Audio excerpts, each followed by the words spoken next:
Hi friends, ನಮಸ್ಕಾರ. ನಾನು Akshata. Welcome back to my channel. ಎಲ್ಲರೂ ಹೇಗಿದ್ದೀರಾ? ಚೆನ್ನಾಗಿದ್ದೀರಾ ಅಂತ ತಿಳ್ಕೊಂಡಿದ್ದೇನೆ. ಫ್ರೆಂಡ್ಸ್, ಇವತ್ತು ನಾನು ಒಂದು ರೆಸಿಪಿ ಅಂದರೆ ಸ್ನ್ಯಾಕ್ಸ್ ಅಂತಲೇ ಹೇಳ್ಬೋದು, ಅದು ಮಾಡ್ತಾ ಇದ್ದೇನೆ. ಏನಂದರೆ ಅದು ಮಖಾನ. ಈ ಮಖಾನ ಏನಪ್ಪ ಅಂದರೆ ಇದು ಕಮಲ ಬೀಜಗಳಿಂದ ಮಾಡಿರುತ್ತಾರೆ. ನಿಮಗೆಲ್ಲ ಗೊತ್ತಿರ್ಬೋದು. ಇದು ಆರೋಗ್ಯಕ್ಕೆ ತುಂಬ ಒಳ್ಳೆಯದು ಮತ್ತು ಇದರ ಬೆನಿಫಿಟ್ಸ್ ಏನಂತ ನಾನು ಮುಂದೆ ಹೇಳ್ತಾ ಹೋಗ್ತೇನೆ. ಸೊ ಸ್ಕಿಪ್ ಮಾಡದೇ ಇರೋ ಹಾಗೆ ಕೊನೆಯವರೆಗೂ ಈ ವಿಡಿಯೋವನ್ನು ನೋಡಿ. ಇಲ್ಲಿ ನೋಡಿ ಫ್ರೆಂಡ್ಸ್, ನಾನು ಮೊದಲಿಗೆ ಒಂದು ಪ್ಯಾನನ್ನು ತೆಗೆದುಕೊಂಡು ಅದನ್ನು ಸ್ಟವ್ ಆನ್ ಮಾಡಿ ಗರಂ ಆಗಲಿಕ್ಕೆ ಬಿಡ್ತೇನೆ. ನಂತರ ಮಖಾನವನ್ನು ಹಾಕಿ ಚೆನ್ನಾಗಿ ರೋಸ್ಟ್ ಮಾಡುತ್ತೇನೆ. ತುಪ್ಪ ಅದು ಏನೂ ಹಾಕಬಾರ್ದು, ಹಾಗೆ ರೋಸ್ಟ್ ಮಾಡಬೇಕು. ಎಲ್ಲಿಯವರೆಗೂ ರೋಸ್ಟ್ ಮಾಡಬೇಕಂದ್ರೆ ಅದು ಈಗ ನಾವು ಪಾಪ್ಕಾರ್ನ್ ಹ್ಯಾಂಗ್ ಮಾಡಿರ್ತೇವಲ್ಲ ಆ ಥರ ಅದನ್ನು ರೋಸ್ಟ್ ಮಾಡಬೇಕು. ಕ್ರಿಸ್ಪಾಗಿ ಚೆನ್ನಾಗಿ ಮುರಿದರೆ 2 ಭಾಗ ಆಗಬೇಕು ಅವು. ಮತ್ತು ನಾನು ಇದರಲ್ಲಿ 2 ಥರ ರೆಸಿಪಿ ಮಾಡ್ತಾ ಇದ್ದೇನೆ. ಒಂದು ಮಸಾಲ ಅಂದರೆ ಅದು ಉಪ್ಪು ಖಾರ ಎಲ್ಲ ಹಾಕಿ ಒಂದು ಮಾಡ್ತಾ ಇದ್ದೇನೆ. ಇನ್ನೊಂದು ಬೆಲ್ಲ ಹಾಕಿ, ಅಂದರೆ ಇದು ಮಕ್ಕಳು ಕೂಡ ತಿನ್ಬೋದು. ನಾವು 1 ಇಯರ್ ಆದಮೇಲೆ ಮಕ್ಕಳಿಗೆ ಇದು ಕೊಡ್ಬೋದು. ಅದಕ್ಕಾಗಿ ನಾನು ಒಂದು ಸ್ವೀಟ್ ರೆಸಿಪಿ, ಒಂದು ನಮ್ಕಿನ್ ರೆಸಿಪಿ 2 ಮಾಡ್ತಾ ತೋರಿಸ್ತಾ ಇದ್ದೇನೆ. ಸೊ ಕೊನೆಯವರೆಗೂ ಸ್ಕಿಪ್ ಮಾಡದಿರೋ ಹಾಗೆ ಕಂಟಿನ್ಯೂ ಆಗಿ ನೋಡಿ. ಈಗ ನೋಡಿ, ಚೆನ್ನಾಗಿ ಹುರ್ಕೊಳ್ಳಬೇಕು ಹೀಗೆ.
ಈಗ ನೋಡಿ, ನಾನು ಹುರಿದಿದ್ದೇನೆ, ಮುರಿದು ತೋರಿಸ್ತೇನೆ.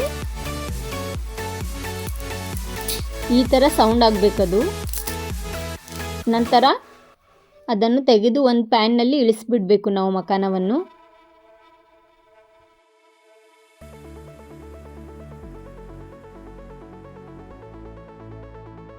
ಈಗ ನಾವು ಪ್ಯಾನ್ನಲ್ಲಿ 1 ಸ್ಪೂನಷ್ಟು ತುಪ್ಪ ಹಾಕ್ಕೊಳ್ಬೇಕು. ತುಪ್ಪ ಹಾಕ್ಕೊಂಡ ನಂತರ ಅದಕ್ಕೆ ನಿಮ್ಗೆ ಬೇಕಾದಷ್ಟು ಅರಿಶಿನ, ಕೆಂಪು ಖಾರ, ಮೆಣಸಿನ ಪೌಡರ್ ಅಂದರೆ ಪೆಪ್ಪರ್ ಪೌಡರ್ ಮತ್ತು ಚಾಟ್ ಮಸಾಲ ಮತ್ತು ಬೇಕಿದ್ದರೆ ಜೀರಾ ಪೌಡರ್ ಹಾಕ್ಕೊಳ್ಬೋದು, ಇಲ್ಲಾಂದರೆ ಹಾಗೆ ಮಾಡಿದರೂ ನಡೀತದೆ. ಮತ್ತು ಉಪ್ಪು. ನಾನಿಲ್ಲಿ ಬ್ಲ್ಯಾಕ್ ಸಾಲ್ಟ್ ಯೂಸ್ ಮಾಡಿದ್ದೇನೆ. ನಿಮ್ಗೆ ಅದು ಬೇಕಾದರೆ ಅದು ಕೂಡ ಯೂಸ್ ಮಾಡ್ಬೋದು. ಲೋ ಫ್ಲೇಮಲ್ಲಿ ನಾವು ಇಡಬೇಕು ಗ್ಯಾಸ್, ಇಲ್ಲಾಂದರೆ ಆಲ್ರೆಡಿ ನಮ್ಮ ಪ್ಯಾನ್ ಗರಂ ಇದ್ದರೆ ನಾವು ಬಂದ್ ಕೂಡ ಮಾಡ್ಬೋದು. ಇದೆಲ್ಲ ಹಾಕಿದ ನಂತರ ಸ್ಟವ್ ಆನ್ ಮಾಡಿ ಮಖಾನವನ್ನು ಇದಕ್ಕೆ ಮಿಕ್ಸ್ ಮಾಡ್ಕೊಳ್ಬೇಕು. ಮಿಕ್ಸ್ ಮಾಡಿಕೊಂಡು ಚೆನ್ನಾಗಿ ಕಲಿಸಬೇಕು. ಎಲ್ಲ ಅದೇ ತುಪ್ಪ ಇರ್ತದಲ್ಲ, ಮಸಾಲ ಎಲ್ಲ ಈ ಮಖಾನಗಳಿಗೆ ಅಂಟ್ಕೊಳ್ಬೇಕು. ಆ ಥರ ಅವುಗಳನ್ನು ಮಿಕ್ಸ್ ಮಾಡಬೇಕು. ಇಷ್ಟು ಚೆನ್ನಾಗಿರುತ್ತೆ ಅಲ್ಲ, ಸಖತ್ತಾಗಿ ತುಂಬ ಟೇಸ್ಟ್ ಬರುತ್ತದೆ. ಒಂದು ಸತಿ ಮಾಡಿ ನೋಡಿ. ಮತ್ತು ಫ್ರೆಂಡ್ಸ್, ಇದರ ಬೆನಿಫಿಟ್ಸ್ ಏನಪ್ಪ ಅಂದರೆ ಇದು ಹಾರ್ಟ್ ಪೇಷಂಟ್ಗೆ, BP ಶುಗರ್ ಇರುವ ಪೇಷಂಟಿಗೆ ತುಂಬ ಉಪಯುಕ್ತವಾಗಿರುತ್ತದೆ. ಮತ್ತು ವೆಯ್ಟ್ ಲಾಸ್ ಮಾಡೋರಿಗೆ, ತೂಕ ಜಾಸ್ತಿ ಇರುತ್ತದಲ್ಲ, ಅವರು ವೆಯ್ಟ್ ಲಾಸ್ ಮಾಡಲಿಕ್ಕೆ ಇದನ್ನು ಸೇವಿಸ್ಬೋದು. ಈ ಥರ ರೋಸ್ಟ್ ಮಾಡಿಕೊಂಡು ಅಥವಾ ಬರೀ ಸಾಲ್ಟೆಡ್ ಅಷ್ಟೇ ಮಾಡಿಕೊಂಡು ತಿನ್ಬೋದು. ಹಾಗೆ ಕ್ರಿಸ್ಪ್ ಮಾಡ್ಕೊಂಡು ತಿಂದರೂ ಇದು ಟೇಸ್ಟ್ ಹತ್ತುತ್ತದೆ, ಪಾಪ್ಕಾರ್ನ್ ತಿಂದ ಹಾಗೆ.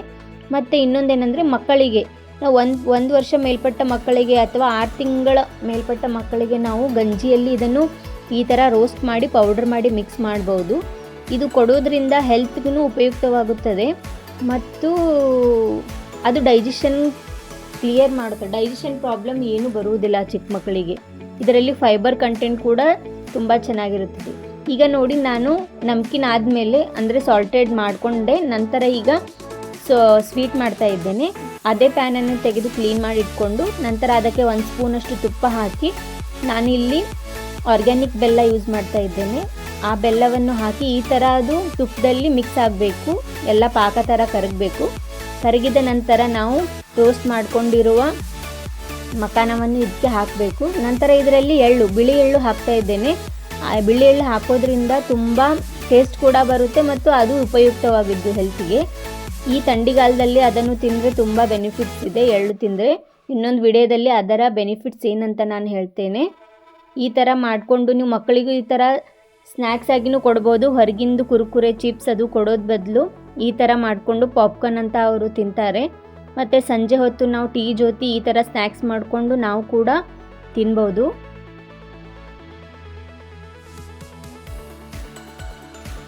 ತುಂಬ ಚೆನ್ನಾಗಿ ಟೇಸ್ಟ್ ಬರುತ್ತೆ. ನನಗಂತೂ ಆ ಸಾಲ್ಟೆಡ್ಗಿಂತ ಈ ಸ್ವೀಟ್ನೇ ತುಂಬ ಇಷ್ಟ ಆಗುತ್ತೆ. ಏಕೆ ಎಳ್ಳು ಹಚ್ಚಿರ್ತೇವಲ್ಲ ಮೇಲೆ, ತುಂಬ ಚೆನ್ನಾಗಿ ಟೇಸ್ಟ್ ಬರುತ್ತದೆ. ನೀವು ಒಂದು ಸತಿ ಟ್ರೈ ಮಾಡ್ಕೊಂಡು ನೋಡಿ, ತುಂಬ ಚೆನ್ನಾಗಿರುತ್ತೆ. ಮತ್ತು ನಾವು ಇದನ್ನು ಒಂದು ಏರ್ ಟೈಟ್ ಕಂಟೈನರೆಲ್ಲ ಹಾಕಿ ಸ್ವಲ್ಪ ಎಷ್ಟು ದಿನ ಬೇಕೋ ಅಷ್ಟು ದಿನ ಇಟ್ಕೊಳ್ಬೋದು. ಇಲ್ಲಿ ನೋಡಿ, ನಾನು ಏರ್ ಟೈಟ್ ಕಂಟೈನರಲ್ಲಿ ಹಾಕಿಟ್ಟಿದ್ದೇನೆ. ಯಾವಾಗ ಬೇಕಾ ಆವಾಗ ತಿನ್ಬೋದು. ಫ್ರೆಂಡ್ಸ್, ಈ ವಿಡಿಯೋ ಇಷ್ಟ ಆದರೆ ಪ್ಲೀಸ್ ಇನ್ನೂ ಯಾರ್ಯಾರು ಸಬ್ಸ್ಕ್ರೈಬ್ ಮಾಡಿಲ್ಲ ಪ್ಲೀಸ್ ಸಬ್ಸ್ಕ್ರೈಬ್ ಮಾಡಿ. Thank you for watching.